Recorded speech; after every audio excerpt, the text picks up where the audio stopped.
feels pain of coming up just short of title. We gave everything. After Mary Earps made the save of her life in denying Jennifer Hermoso's penalty kick, the England goalkeeper stuck out her tongue and yelled, "F off." It was at that potentially momentum-swinging moment that coach Sarina Wiegman thought her side could win the World Cup. "I thought, okay, now we're going to score a goal and get it to 1-1. Wiegman said. But we didn't. Spain defeated England 1-0 to win its first ever World Cup here at Stadium Australia on Sunday night. The monumental and historic victory caps a remarkable last 12 months of highs and lows in which the nation also won the U17 and U20 titles. While the senior team had a near mutiny when 15 players resigned from the national team in protest of coach Jorge Vilda. La Roja, making the squad's third World Cup appearance with their best finish coming in the quarter-final 4 years ago, overcame every kind of obstacle and is now just the 5th nation ever to win a Women's World Cup, joining Norway, Germany, Japan, and the United States. England, also making its tournament final debut after appearing in 3 straight semifinals, was planning on joining those ranks heading into this showdown. Instead, the defending European champions couldn't crack Spain's technical game of possession and agonizingly had to watch as their opponents celebrated in golden confetti, accepted their equally golden medals, and kissed the shiny golden World Cup trophy.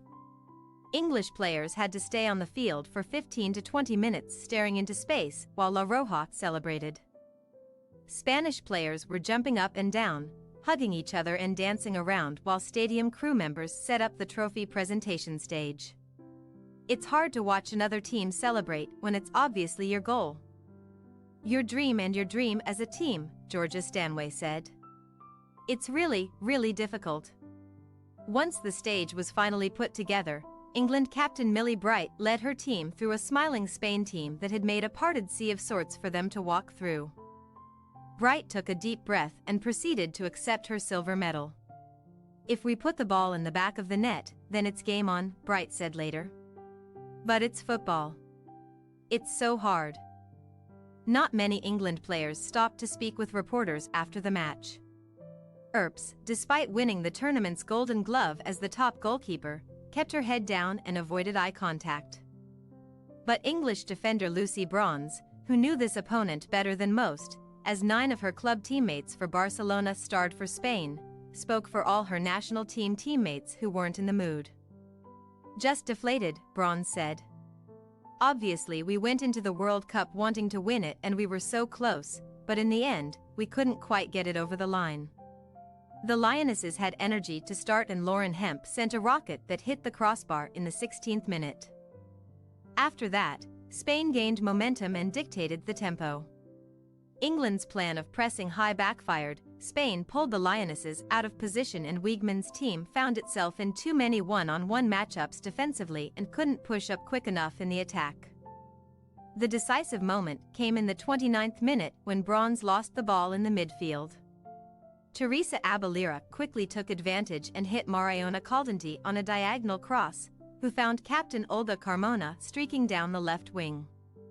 Carmona got in behind England defender Jess Carter and sent a left-footed strike whizzing into the bottom right corner of the net, just past a diving Earps. Wiegman made a major tactical decision at halftime, shifting to a 4-3-3 formation with 4 defenders on the back line. She subbed on Lauren James, who was back from a 2-game suspension after being issued a red card in the round of 16, and Chloe Kelly, who are ruthless in front of goal, but still no one could score. "I thought we were much stronger and looked more threatening in the second half," forward Beth England said. "But ultimately we just couldn't get it in the back of the net. They had a very good tournament and, yeah, to be really honest, I think they deserved this," Wiegman said of Spain. There was a bit of revenge in Spain's triumph, as England won this matchup in the Euro quarter-final a year ago. La Roja scored first in that game, too, before losing 2-1. The Lionesses went on to become European champions. Winning that tournament gave England a ton of confidence heading into this summer's World Cup. Plus, Wiegman had been in this situation before, taking the Netherlands to the final 4 years ago where it lost to the United States. "Gutted, devastated," Stanway said. "The way we played in the first half was not the England standard, and then, in the second half, I thought we were there.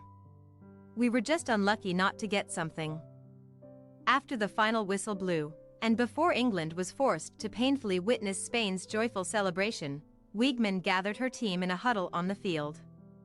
She told them to be proud of what they accomplished. They were leaving a legacy back home.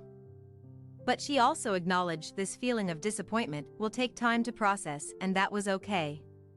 Players were too heartbroken and shocked in the immediate aftermath to remember what their coach said. Though eventually those words will be processed.